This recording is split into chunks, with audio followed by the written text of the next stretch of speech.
Louvado seja o Senhor por mais uma comunhão de vida na qual nós iniciaremos uma nova série, e essa série diz respeito a orações prevalecentes, orações ousadas, orações que fazem com que a vontade de Deus que já está feita no céu seja feita aqui na terra. E precisamos disso. Precisamos nos humilhar perante o Senhor, nos arrepender, nos esvaziar de nós mesmos, nos humilhar para que o Senhor tenha caminho em nós, para que o tesouro no vaso de barro seja resplandecente, se resplandeça e se expresse através de nós, e assim a Igreja do Senhor seja edificada através do crescimento e amadurecimento da sua Igreja, que é o seu corpo. E orações prevalecentes são orações que movem o braço de Deus. Então, orar de maneira prevalecente é mover o braço de Deus para que Ele, o próprio Deus, faça a sua vontade aqui na terra, como já está feito no céu.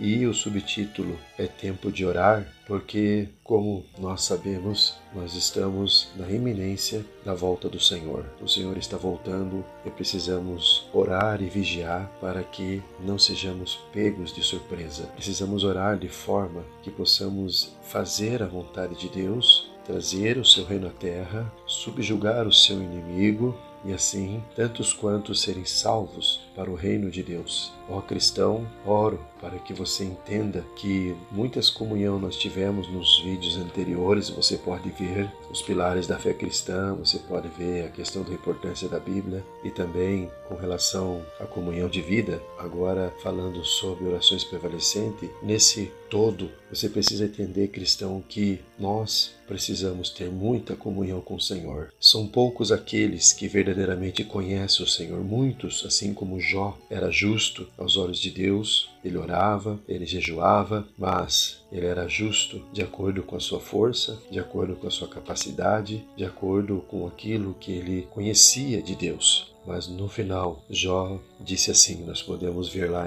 no livro de Jó, capítulo 42, versículos de 3 e diante. Diz assim que quem é aquele, como disseste, que sem conhecimento encobre o conselho? Na verdade falei, sim, do que não entendia, coisas maravilhosas demais para mim, coisas que eu não conhecia. Escuta-me, pois, havias dito, e eu falarei. Eu te perguntarei e tu me ensinarás. Eu te conhecia só de ouvir, mas agora os meus olhos te veem. Por isso me abomino e me arrependo no pó e na cinza. Vemos claramente que Jó, que ele diz no versículo 5, eu te conhecia só de ouvir. E hoje vemos muitos, mas muitos mesmos, que só ouvem falar do Senhor ou até mesmo falam do Senhor de maneira que não o conhecem. E pelo fato de não o conhecer, acabam caindo na ignorância, até mesmo na hipocrisia, assim não conseguem fazer a vontade de Deus. Agora os olhos dele veem o Senhor. Em outras palavras, consegue entender a vontade de Deus. Ele teve uma visão e precisamos conhecer o Senhor de forma plena. Assim como a palavra diz que conhecereis a verdade e a verdade vos libertará, essa verdade, esse versículo, não é apenas para somente aquele momento em que um cristão se converte ao Senhor, mas é para todo sempre. Esse versículo, ele é diário. Conhecereis a verdade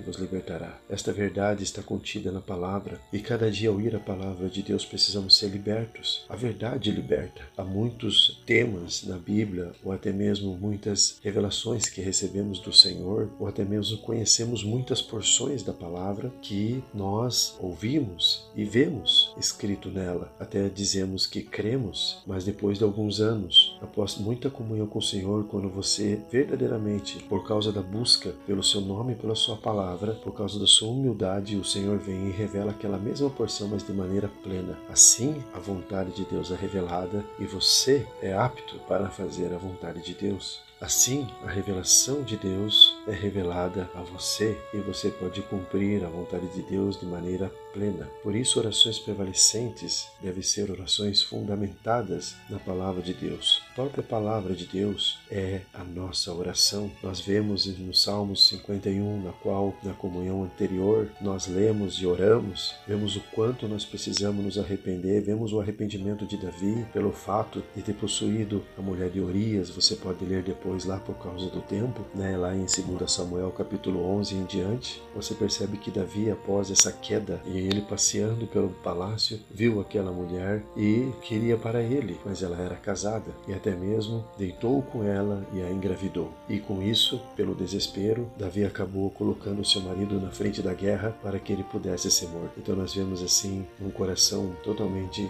corrupto, um coração desviado de Deus para fazer a vontade da carne, conforme a concupiscência dos olhos, a concupiscência da carne e a soberba da vida. Então ele foi atraído pelo seu ego, pela sua pessoa, pela sua carne. Então vemos quão perigoso é isso. E Davi, em Salmo 51, ele se arrepende cabalmente. Ele se humilha diante do Senhor. Ele realmente pede purificação, salvação, lavagem de água pela palavra. Ele pede para que o coração dele seja puro para o servir. Então, a importância de, primeiramente, nesse início de orações prevalecentes, que é tempo de orar, antes de avançarmos para assuntos sustentáveis, mais nutritivos, nós precisamos desfrutar essa porção e nos arrepender. Há tantas coisas, meu irmão, que nós precisamos nos arrepender. Às vezes você pode dizer que se arrepende, às vezes você pode dizer que não tem pecado, mas você é um pecador. Você é um pecador que graça ganhou. Diariamente você peca. Sem perceber, um pouco de ansiedade já faz você pecar. Pelo fato de você andar ansioso, já pecou, porque o Senhor diz em sua palavra, não andeis ansiosos. E essa palavra é uma palavra imperativa. Em outras palavras, você não deve andar ansioso, porque ela está na mesma linha dos 10 mandamentos. Se o Senhor diz não matarás, você não deve matar. E o Senhor também diz não andeis ansiosos. É imperativo, você não deve. E se você andar, você já pecou pelo fato de você cobiçar algo que os outros têm, tanto casa, carro, ou até mesmo pessoas, a mulher do próximo, o homem do próximo, os filhos, os bens, o trabalho, a roupa e assim por diante.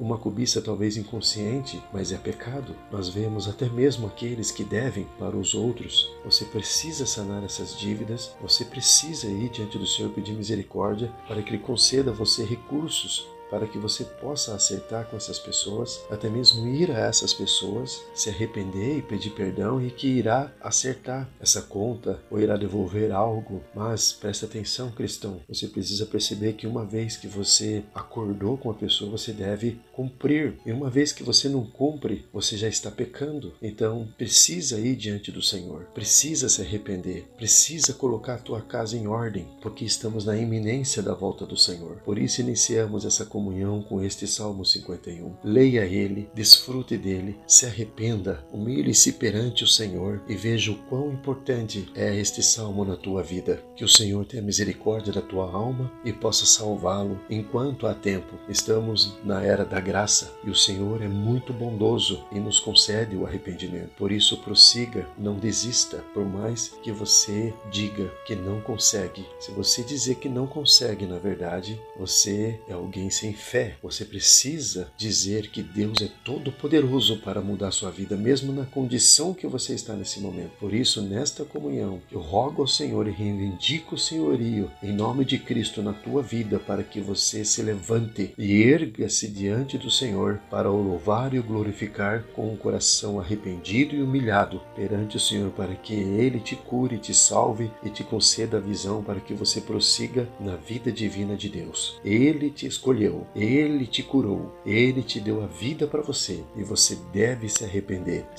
até mesmo de suas opiniões, dos seus conceitos, das suas ideias, das suas razões. Você deve se arrepender da sua religiosidade, do seu formalismo e tradições. Você deve prosseguir na vida de Deus, cristão. Você precisa se arrepender. Se arrependa diante do Senhor, com um pano de saco e cinza. Humilhe-se diante do Senhor. Se for possível, chore diante do Senhor. Abra sua boca. Diga ao Senhor que se arrepende. E até mesmo se você não conseguir se arrepender, assim como lá em Romanos capítulo 2, versículo 4 diz: ou desprezas a riqueza da sua bondade e tolerância e longanimidade, ignorando que a bondade de Deus é que te conduz ao arrependimento. O arrependimento é um dom de Deus dado a você. Então perceba que você, eu, nós precisamos nos arrepender cabalmente, para que possamos estar limpos através do sangue de Cristo, para que Ele tenha caminho em nós, que nada entre entre nós exista, Senhor. Nenhuma nuvem, nada, nenhuma parede de separação, nada pode ter entre nós e o Senhor. O braço do Senhor não está encolhido, está estendido, mas os nossos pecados fazem separação entre nós e o Senhor. Se arrependa, até mesmo das pequenas coisas. Não minta